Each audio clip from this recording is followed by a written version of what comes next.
Stanley came to a set of two open doors. This was not the correct way to the meeting room, and Stanley knew it perfectly well. Perhaps he wanted to stop by the employee lounge first, just to admire it. Standing now in this incredible room, Stanley but eager to get back to business, Stanley took the first open door on his left. Stanley was so bad at following directions, it's incredible he wasn't fired years ago. Look, Stanley, I think perhaps we've gotten off on the wrong foot here. I'm not your enemy, really, I'm not. I realize that investing your trust in someone else can be difficult, but the fact is that the story has been about nothing but you all this time. There's someone you've been neglecting, Stanley. Someone you've forgotten about. Please, stop trying to make every decision by yourself. Now, I'm not asking for me, I'm asking for her.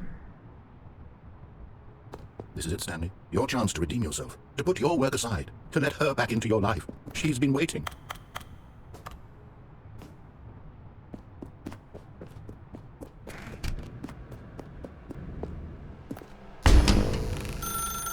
That's her, Stanley.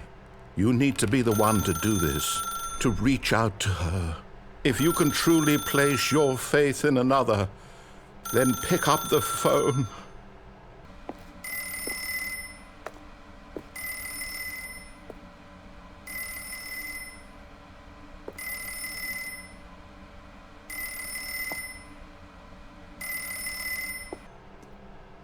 As Stanley picked up the phone, a white light engulfed him, filling him not just with radiance, but with hope.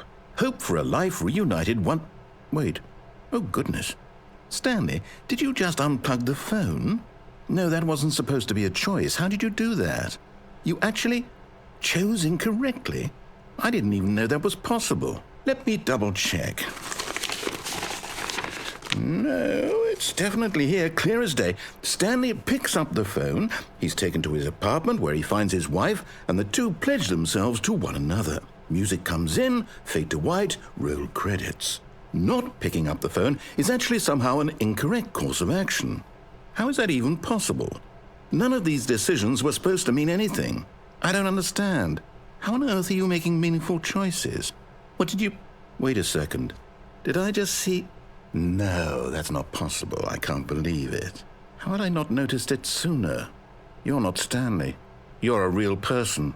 I can't believe I was so mistaken. This is why you've been able to make correct and incorrect choices. And to think I've been letting you run around in this game for so long. If you'd made any more wrong choices, you might have negated it entirely. It's as though you completely ignored even the most basic safety protocol for real-world decision-making. Or did you not grasp the severity of the situation? Well, I won't have that kind of risk on my watch. I'm going to stop the game for a moment so we can educate you properly on safe decision-making in the real world. Please observe this helpful instructional video. Choice. It's the best part of being a real person, but if used incorrectly can also be the most dangerous. For example, in this scenario, a hypothetical real person named Rupert has a choice. He could invent a machine that eliminates food shortages across the world to make life better for all people. Or he could spend years of hard work forgetting how to read. Which choice would you make? Remember that unlike here, the real world makes sense, and at no time should you make a choice that does not conform to rational logic.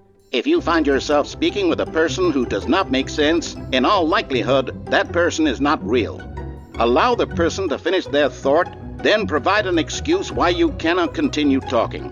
Turn to a partner and practice saying, "My goodness, is it 4:30? I'm supposed to be having a back, sack, and crack." Excellent. Making choices on a regular basis is the best part to a healthy decision-making process. Most medical professionals recommend making at least 8 choices per day. Do you make more than 8? Less? And finally, if you begin to wonder if your choices are actually meaningful and whether you'll ever make a significant contribution to the world, just remember that in the vast infiniteness of space, your thoughts and problems are materially insignificant, and the feeling should subside. At this time, your instructor will guide you in an exercise to test and reinforce the material covered in this video. Welcome back. You may have noticed that this room has begun to deteriorate as a result of narrative contradiction. But not to worry. Now that you're properly informed on good decision-making, we're going to revisit a choice you made just a few minutes ago and see what the correct thing to do would have been. This way, please.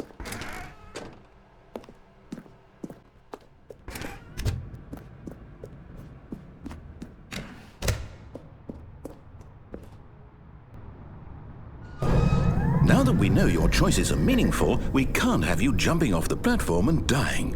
Imagine the main character dying senselessly halfway through the story. That story would make no sense at all. We just need to get you home as soon as possible before the narrative contradiction gets any worse. Unfortunately, it seems this place is not well equipped to deal with reality.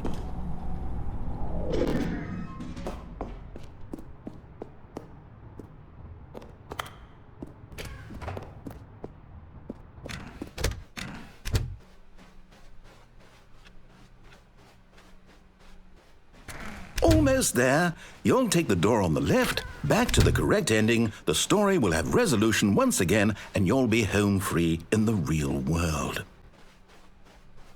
Now remember, all you need to do is behave exactly as Stanley would. That means choosing responsibly and always putting the story first. I'm quite sure you'll be up to the task. Just follow my lead and you'll be fine. All right. When Stanley came to a set of 2 open doors, he entered the door on his left.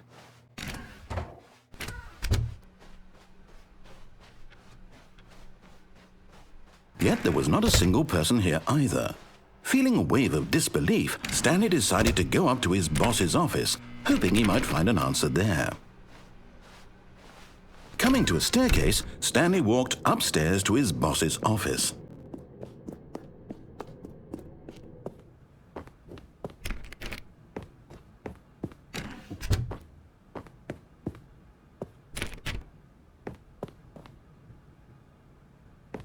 Stepping inside his manager's office, Stanley was once again stunned to discover not an indication of any human life. Shocked, unraveled, Stanley wondered in disbelief who orchestrated this, until he saw the door with a voice receiver next to it. Surely behind this door lay all the answers to his questions. And beyond all probability, he knew the passcode. He had seen it on his boss's computer just last week. Night Shark 115. Was this the code to open the door? Would it still work? There was only one way to find out. Stanley had been trained never to speak up, but now he would draw from within himself the courage to face the unknown. He drew a sharp breath and then spoke the code.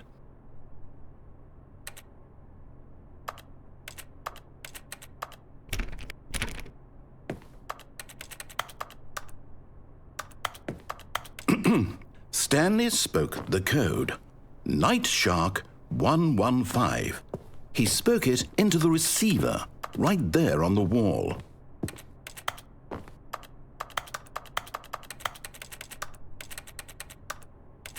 I'm sorry, is there a problem? You didn't mishear me, did you? Please speak the code into the receiver.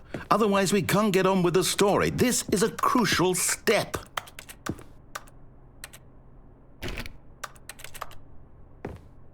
Okay, fine, you're not going to do it, but you know what? It's pretty humiliating to bring you this far, only for you to suddenly decide you have better things to do. I asked you for this one single thing, for your respect.